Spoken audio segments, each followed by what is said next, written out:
Kolosai 1:26. Siri ile iliyofichwa tangu zamani zote, anasema hivi, siri ile iliyofichwa. Wakolosai ngapi? 1:26. Wakolosai 1:26 anasema nini? Siri ile iliyofichwa tangu zamani zote. Bas, hata kuna fungu umeleta fungu mzuri, taunganisha na ingine katika Danieli 12. Wakati Danieli anataka kuelewa ndoto hii, anakosa kufahamu, anaambiwa ni wakati wa mwisho. Lakini soma hii kwanza. Anasema nini? Siri ile iliyofichwa tangu zamani zote. Anasema siri hiyo iliyofichwa tangu zamani zote, na tangu vizazi vyote, tangu vizazi vyote vya huko nyuma, bali sasa imefunuliwa kwa watakatifu wake. Lakini nyakati hizi hiyo siri Mungu alifunulia watakatifu wake. Watakatifu ni watu aina gani? Unaposoma ngapi? Ni katika 14:12 Ufunuo. Naam, nakimbia pale. Ndio mtumishi wa Mungu. Unasema watu, unasikianga the holy people, yani watu watakatifu. Ukitaka kuwa mtakatifu, ndugu zangu, ukitaka kuwa mtakatifu, sikia leo, Biblia inasema hivi, unastahili kuwa na vipengele viwili. Ya kwanza ndio hii. Inasema ndio katika 14:12, ndio hapa ndipo penye subira ya watakatifu. Hapa ndipo penye subira ya watakatifu. Watakatifu ni watu aina gani? Hao wazishikao amri za Mungu. Wale unafaa kuwa umeshika 10 commandments na imani ya Yesu, alafu unaamini kila kitu alichokisema Kristo kwa New Testament. Umequalify holy people, ama kama tusema kwa ukiwa mmoja mtumishi, holy saints. Hiyo ni lugha takatifu hiyo. Very good. So anasema kwamba ukitaka kuwa mtakatifu, watu wa maeneo haya, unahitajika 10 commandments na imani ya Yesu. Lakini ukiwa unaamini Yesu, amri 10 ya Mungu haushiki, ama unashika 9 unavunja moja, hauja qualify. Na watakatifu ndio wataenda mbinguni. Tuwaombeni please. Hawa watakatifu ndio Mungu anawafunulia siri zake, wanakuja kuhubiri. Watakatifu ni wale wanashika amri 10 za Mungu, alafu wanaamini kitabu cha Agano Jipya ambacho kimeandikwa na Yesu. Kwa ufupi kusema aje mtumishi, ya kuwa zimebeba habari za nani? Za Kristo, ambaye ni habari za ukombozi. Unafaa kushika 10 commandments, ziko katika Old Testament, alafu imani ya Kristo iko katika New Testament. Utakuwa umequalify kuwa mtakatifu na unazidi. Kitendo hiki cha utakatifu si ati ukishashika umequalify na umetulia. Hapana, wewe ni mwanadamu unatenda dhambi. Unapaswa, ni jambo ambalo linaendelea. Unashika, hiyo ndio mwanzo. Unashika 10 commandments. Ukishashika hiyo 10 commandments, unaamini Kristo ambaye ndio alikufa kwa ajili yako. Na siku zote damu ya Kristo katika usomaji wa maandiko inaendelea kukutakasa mpaka atakapokuja akuchukue kwenda mbinguni. Lakini ole wetu kama tunaweza kuwa tunashika amri 10 za Mungu na tumwamini Kristo. Ole wetu kama tutakuwa tunamwamini Yesu alikufa kwa ajili yetu, lakini amri 10 za Mungu tumepigilia mbali, tumepiga teke. Ole wetu, kwa sababu katika gate ya kuwa mtakatifu takuwa tumeonekana tumepungua. Tuwaasini watu wa Mungu, na hawa watakatifu ndio wanafunuliwa siri za Mungu. Siri za Mungu ziko kwa wale wa mchao. Anasema siri ile iliyonenwa tokea zamani, lakini sasa hivi imefunuliwa kwa watakatifu wake. Watakatifu ni wale wanashika amri 10 za Mungu na imani ya Yesu, ndio wanafunuliwa mambo haya. Haya mambo huwezi fundisha tu vile unataka. Hata uwe Mkristo kuanzia utoto wako mpaka uzee wako, utalala katika mauti, lakini mambo haya utayafahamu. Kwa nini? Umeamini Yesu, umekataa amri 10. Umeshika amri 10, umekataa Yesu. Na hivi vitu mbili inaenda pamoja. Ukishika hivi vitu mbili ndio zinakusaidia kufahamu mambo haya. Tena ukishika hizo vitu viwili inakutoa kwa wale ambao wanaamini Yesu lakini hawashiki amri, ama wanashika amri na waamini Yesu. Sasa watu wawili wote hawaja qualify kuwa watakatifu. Lakini unapoamini Yesu na kila kitu alichosema Yesu, na kuamini kuwa yeye ndiye mkombozi wako, na yeye ndiye alitukabidhi amri 10 zake, na uzishike kwa uaminifu wa moyo wako, yeye atakupa msaada ambao ni Roho Mtakatifu wa kukusaidia kutimiza hizo amri, na atachukua hatua ya kukuweka kwa wale ambao wanashika amri 10 kama wewe na kumwamini Yesu kama wewe. Kuna hatua ambayo Mungu atakupigisha, na wakati atakapokuja Kristo atakuja kuchukua kanisa lake. Kanisa ni moja. Kanisa ni moja peke yake. Kanisa la kweli ni moja. Hii ingine tutaweka kilipu hapa. Kuna mpasa alitumia neno, ni mzuri sana hilo neno. Wanatumika saa zingine kuongea mambo ambayo yanaweza tufungua akili. Alisema hizi zingine ni vioski. Kanisa ni moja. Ndio hii. Huyu mwanamke akiwa hapa, huyu ndio kanisa la Kristo. Mwanamke anasimamia kanisa. Lakini vile alivyo hapa, amewekwa tu ndani ya Biblia hivyo. Naposoma Ufunuo 12 utapata. Amewekwa hivyo tu vile unaona. Nyota, taji ya nyota 12, akiwa na ujauzito, akiwa amemulikwa na jua, mwangaza wa jua, alafu amesimama juu ya mwezi.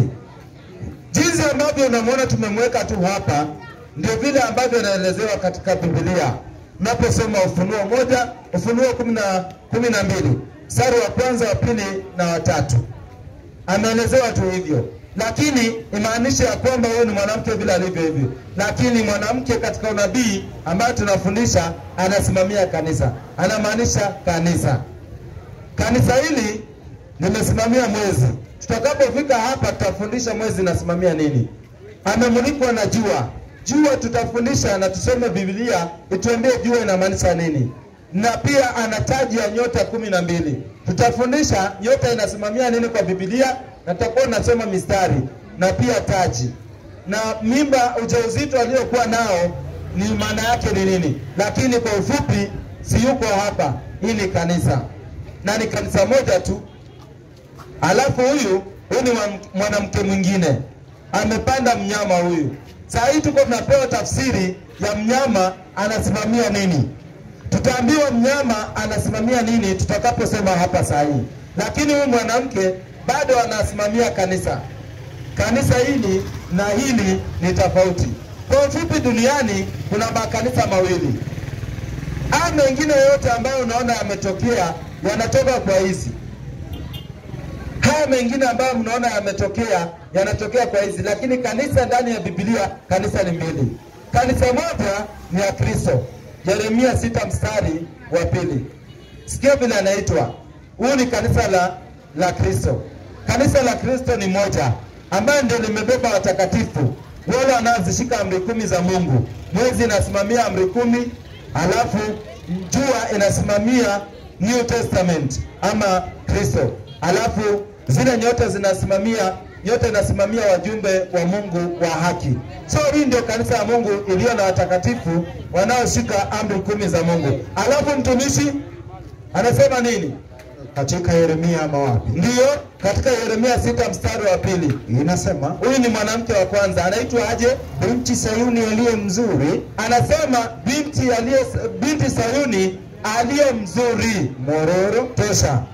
Binti Sayuni, huyu anaitwa binti Sayuni. Sayuni ni nini? Sayuni ni watu wa Mungu. Unaposoma Isaiah 51 verse 16, Isaiah 51 mstari wa 16, anasema Sayuni ni watu wa Mungu, wale wanaozishika amri 10 za Mungu na imani ya Yesu. So huyu anaitwa binti Sayuni. Binti ni mwanamke. Mwanamke anasimamia kanisa. So hili ni kanisa la Mungu lililo na watu wa Mungu wanaoshika amri 10 mwezi, wanaamini New Testament yote, jua. Alafu mitume wanaopatikana ndani yake, mitume wa haki wanafananishwa na nyota. Lakini huyu sio binti Sayuni. huyu sio kanisa la Mungu, ni mwanamke. Ako katika Revelation 17. Tutafika huko tutasoma. Tunafanya tu kidogo kuguzia. Huyu ni mwanamke huyu anapatikana katika Revelation 12. Na huyu anapatikana Revelation 17.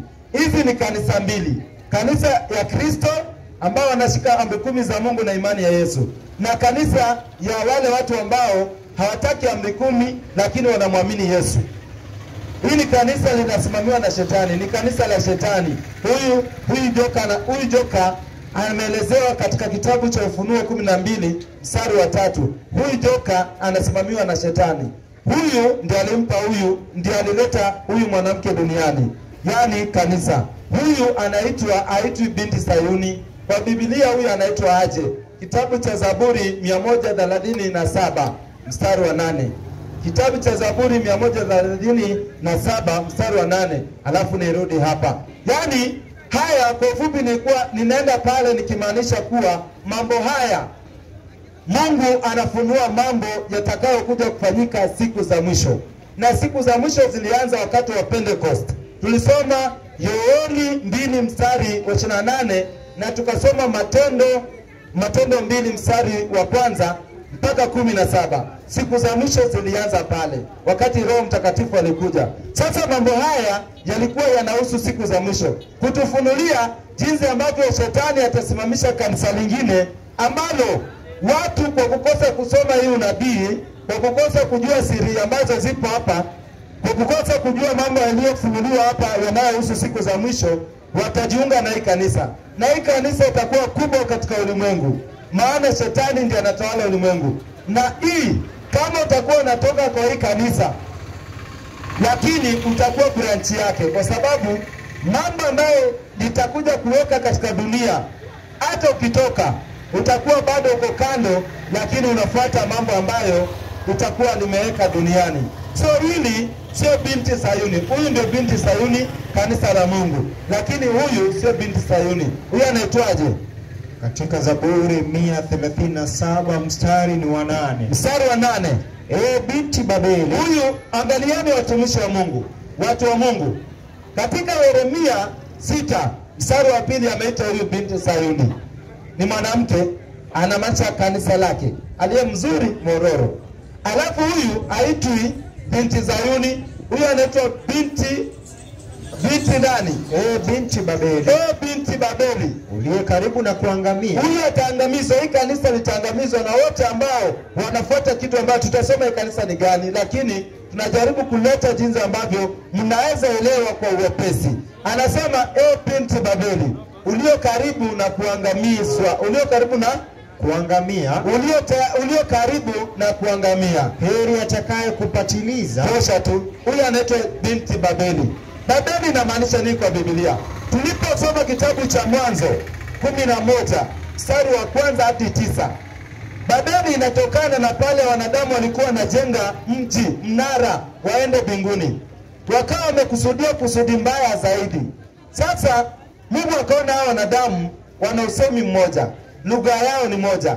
Na hili ndilo wameanza kulifanya, ati kwamba wanataka kujenga ghorofa kubwa, alafu urefu wake kilele chake kifike mbinguni. Mungu akaona hawa watu wataangamia. Na kwa sababu hawa watu hakuna mtu anaweza waongelesha wakose kusikia, maana wameamua wacha ni watawanye lugha zao. Ndio Wakikuyu walitoka pale, ukatoka na Wajaluo pale, Wakamba pale wakatoka, na pia Waafrika, Waasia, Ulaya yote wakatoka pale. Na hiyo mchafuko uliokuwa pale ya watu kutosikilizana, wakaacha kujenga ule mji. Biblia inasema kwa sababu yake mahali pale penye Mungu alichafua usemi wa wanadamu pakaitwa Babeli. Babeli maana yake ni machafuko. Babeli inasimamia machafuko. Na hapa tunaambiwa mwanamke anaitwa nani? Binti Babeli. Yaani Babeli ni machafuko. Binti Babeli. Huyo ameitwa binti Sayuni. Sayuni ni watu wa Mungu, wanaoshika amri 10 za Mungu na wanaamini Yesu. Huyu ni binti Babeli. Babeli maana yake ni machafuko. Wakati tunaambiwa machafuko, kama kuna mtu ama kama kuna kanisa ambalo limeleta machafuko ya Ukristo duniani ni hii. Maana kama vile pahali pale Mungu alichafua lugha za watu wakakosa kusikilizana, wakaacha kufanya kitu moja yenye walikuwa wanafanya ya kujenga ule mnara, wakaenda kwa sababu wasikilizani. Unaitisha speaker, huyu anakuletea nini? Anakuletea laptop haikuwa. Lakini nasema yani wakati huo walikuwa wanatumia matofali, lami na vitu kama hizo. Unaitisha lami, huyu anakuletea matofali. Haya, unaitisha nyundo, anakuletea jembe. Sasa ikawa wasikilizani, kila mtu akaenda kivyake. Ndio unaona tumetawanyika katika dunia. Huyu mwanamke ambaye ni kanisa, ambaye tutakuja kulisoma, huyu ndiye amefanya ulimwengu wa Ukristo utawanyike vile ambavyo mnaona. Machafuko yaliyokuwa pale Babeli, watu wakaacha kujenga ile mnara, ile umoja ikaachwa. Hapo pahali pakaitwa Babeli. Vile vile umoja wa Ukristo, wale waliokuja, yule aliyekuja kuharibu huyu mwanamke. Tutasoma habari zake. Huyu ambaye ndio binti Babeli, ambaye ndio kanisa, ni kanisa lililoamka la pili.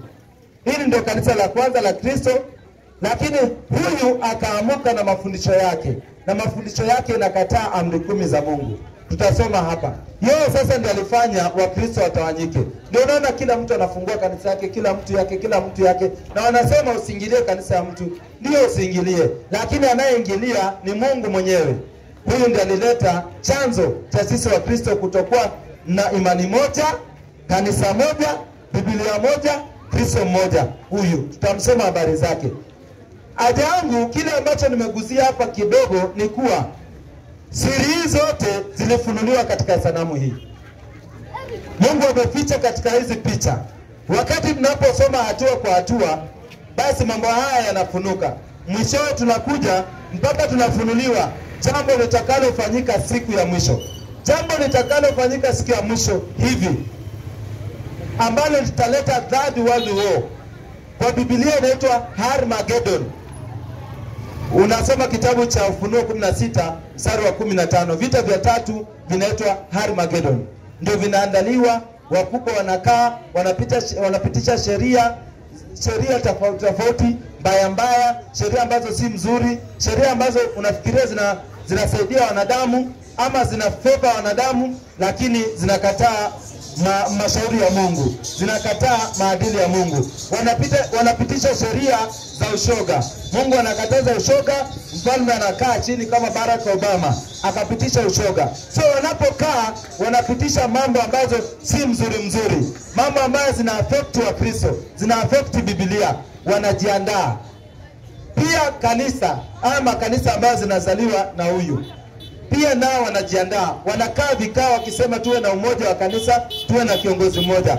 Hao wote wanajipanga, the end of the day hao ndio wataleta Third World War. Sasa hivi wanajipanga, wanaendelea, mikutano inaendelea. Kulikuwa na mkutano wapi? Egypt.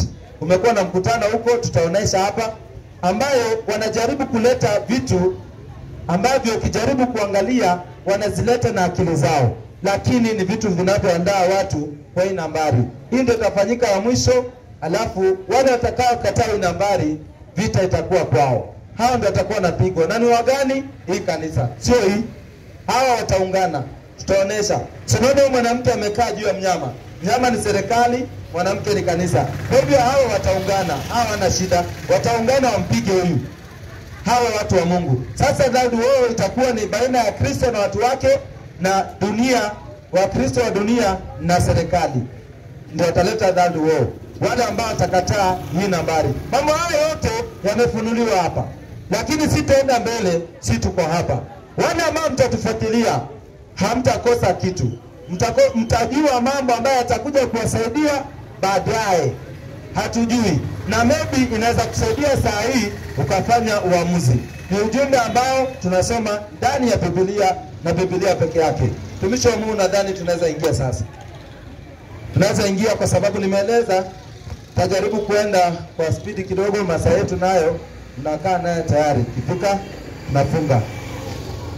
7:1 Danieli. Kitabu hapana. Kitabu So kitabu ambacho ni cha Danieli 7 ndio tunapata huyu, si ndio? Tuendelee sasa. 7:1 Danieli. Kitabu cha Danieli 7 tumeingia, watumishi wa Mungu. Tumeingia Danieli 7. Sasa huyu anapatikana Danieli, sanamu hii inapatikana Danieli 2. The book of Daniel 2.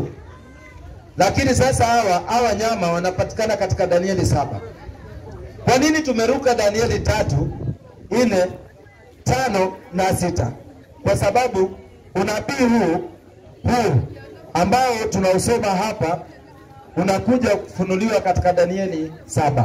Lakini hapo 3, 4, 5 ni matukio tu yalikuwa yanafanyika pale, matukio ambayo unaweza yasoma tu, hayana ugumu yote. Unaweza soma ukaelewa. Lakini unabii hasa rasmi unaanza 7. Huu unabii wa Danieli 2 unaendelezwa katika Danieli 7. Sasa Danieli 7 ndio tunapata huyu. Hapa tumetoka. Isipokuwa hapa kuna vile itakuwa inaunganishwa na hizi. Zitakuwa zinaunganishwa. Hii chuma itaunganishwa na mnyama mmoja hapa, hii chuma nyingine iunganishwe na mwingine, hii chuma nyingine itaunganishwa na mwingine, hii itaunganishwa na hivyo tukiendelea. So at the end of the day mtapata kufahamu kile ambacho Mungu anataka na mtakosa kuelewa. Mtafahamu. Danieli 7 mstari wa 1.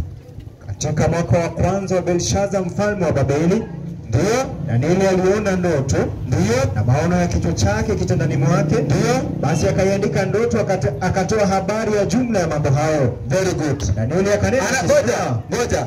Katika Danieli 2 mwenye alifunuliwa hii ndoto ni nani? Mwenye aliletewa ndoto hii ya sanamu mtumishi tulisoma ni nani?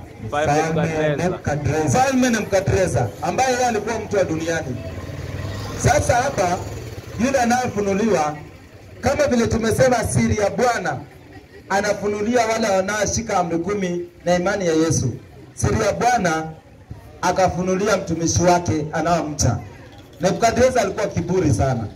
Naposema Danieli 4 mstari wa 28, Nebukadreza alikuwa kiburi. Sasa hata mpaka hii ndoto wakati ilikuja ikatoka. Lakini hapo wale waliokuwa wanyenyekevu, watu watulivu, waliopondoka mioyo, wako tayari kusikiliza ujumbe wa Mungu, Mungu anasema nini, na wako tayari kufanya kile ambacho Mungu anasema.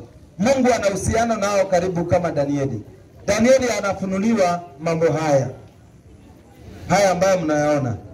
Na Danieli amepewa siri ambazo tusiposoma sisi watu wa nyakati hizi itakuwa ni hatari.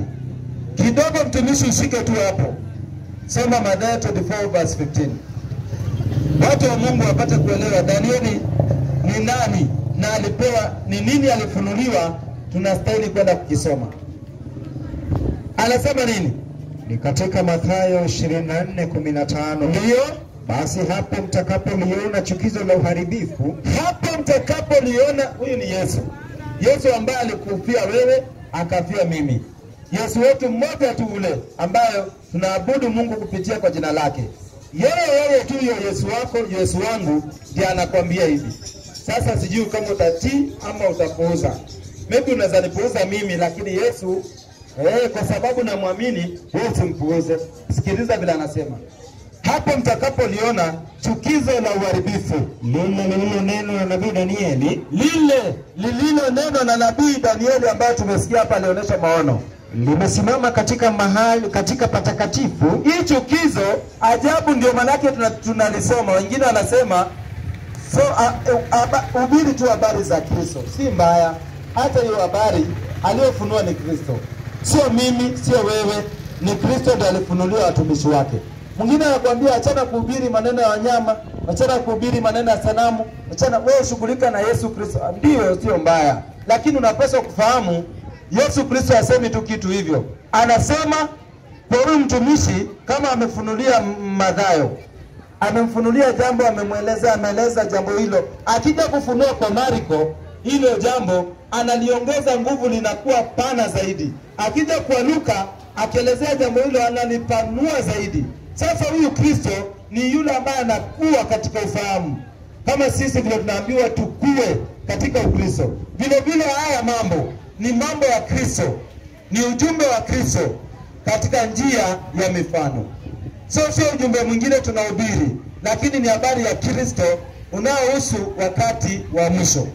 So tunaambiwa huyu Danieli, Kristo anatuambia nilifunulia Danieli habari ya yule ambaye atakuja kusimama mahali patakatifu.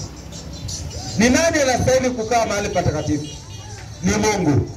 Mungu ndiye anastahili kukaa pahali ambapo ni patakatifu, na sisi tunastahili tuende pale tukamwabudu Mungu mahali patakatifu. Lakini unasikia Danieli alionyeshwa pahali pa Mungu kutakuja na mtu, chukizo, inaitwa chukizo. Atakuja asimame hapo na aketi hapo. Watu wakienda kuabudu, wanaenda kuabudu yeye badala ya kumwabudu Mungu aliye hai. Na siri hiyo Mungu akafunua hapa na akafunulia Danieli. Anasema katika mwaka wa ngapi? Katika mwaka wa ngapi? Katika mwaka wa kwanza wa Belshaza mfalme wa Babeli. Katika mwaka wa kwanza wa Belshaza mfalme wa Babeli. Danieli aliona ndoto. Danieli aliona ndoto. Na maono ya kichwa chake kitandani mwake. Na maono ya kichwa chake kitandani pake. Basi akaiandika ndoto, akatoa habari ya jumla ya mambo hayo. Basi Danieli alipoona, kuna mwingine huwa tunazungumza na yeye kwa habari ya kuandika vitabu. Kuandika vitabu ni vizuri sana, kwa sababu wewe Mungu amekufunulia jambo leo na umekuwa ukifundisha wakati wako. Lakini wewe mwanadamu hauishi milele, wewe utaangamia. Na wale ambao watakuja baadaye watajuaje mambo haya? Ili wapate kujua, itabidi uchukue kitabu na kalamu, unakili mambo ambayo Mungu amekujulisha, ili wale watakao kuja baadaye wasome na wafahamu. Vile vile Danieli huyu anafunuliwa maono na ndoto, na anachukua kitabu na kalamu anaandika. Basi Danieli akaandika jumla ya mambo hayo. Danieli akanena akisema, na akaanza kueleza sasa. Anaandika na anatueleza. Anaandika na anatueleza. Danieli akanena akasema, naliona katika maono yangu wakati wa usiku natazama. Naliona katika maono wakati wa usiku natazama. Hizo pepo 4 za mbinguni zilivuma kwa nguvu juu ya bahari kubwa. Hizo pepo 4 za mbinguni zilivuma kwa nguvu juu ya bahari kubwa. Yaani pepo 4 ni lugha ya Kiswahili, lakini inamaanisha east, west, south, north. Hii pembe zote baridi, yani baridi, tutatumia baridi ama upepo. Yeah. Upepo ulitoka east ukakuja, lakini sio katika nchi kavu, katika bahari. Bahari tunajua bahari inatokeanga huko na upepo. Inatoka na mawimbi mpaka pwani, inaishia pwani. Lakini hii ya maono haya ya Danieli inaonyesha tofauti, kuwa huko east kulikuja na upepo kali sana. North, west kukakuja na upepo kali sana na nguvu. South kukakuja na upepo, na side nyingine kukakuja na upepo kali sana. Na upepo hii wakati inapokuja, hii inakuja, zikakutania hapo katikati. Wewe unafikiria hiyo upepo wote bahari itakuwa aina gani? Hata kama bahari ni chini zaidi, lazima bahari itachafuka. Na wakati upepo huo ulipogongana, natazama pepo 4 zilivuma kwa nguvu juu ya bahari kubwa. Inasema ndipo wanyama wakubwa 4 wakatoka baharini. Wakati hizo pepo zilikutana kwa bahari kubwa, wanyama 4, tena si wadogo, ndipo wanyama 4 wakubwa wakatokea katika hiyo mchafuko wa huo pepo. Wakatokea, ndipo wanyama wakubwa 4 wakatoka baharini, wote wa namna mbalimbali. Kulitoka na wanyama 4 wote wa namna mbalimbali. Yani vile huyu alitoka na rangi yake na vile anakaa alikuwa tofauti na yule wa pili, jinsi alivyotokea na jinsi alivyokuwa anakaa. Wote wa namna mbalimbali. Wa kwanza alikuwa kama simba. Wa kwanza alipotokea kwa hiyo pepo hivi, katika hiyo pepo kali, hiyo machafuko, makutano ya upepo, akatokea hivi. Mnyama wa kwanza Danieli kuona katika njozi alikuwa ni simba. Wa kwanza alikuwa ni kama simba, naye alikuwa na mabawa ya tai. Na yeye alipotoka, sio simba wa kawaida yule ambaye tunaendaga kumuona hapa Hurugade na hapo kwingine katika museum zetu. Tunaenda pale out ni kuangalia. La hasha. Huyu alikuwa ni mnyama tofauti. Ndio anapolea kama simba, lakini alipokuwa anatokea hivi katika machafuko hayo, na ni mkubwa zaidi. Akitoka alikuwa na mabawa. Naye alikuwa na mabawa ya tai. Alikuwa na mabawa ya tai. Nikatazama hata mabawa yake. Tangu lini ndugu zangu shaiona simba na mabawa? Lini kwa maisha yako yote ushaona simba ana mabawa? Na kama naweza leta simba hapa ana mabawa, unaweza shangaa. Pesa yenye anaweza sanya kwa hii ulimwengu kwa watu tu kuja kuangalia simba aliye na mabawa itakuwa ni nyingi. Lakini mambo haya yanahusu masuala ya kiroho.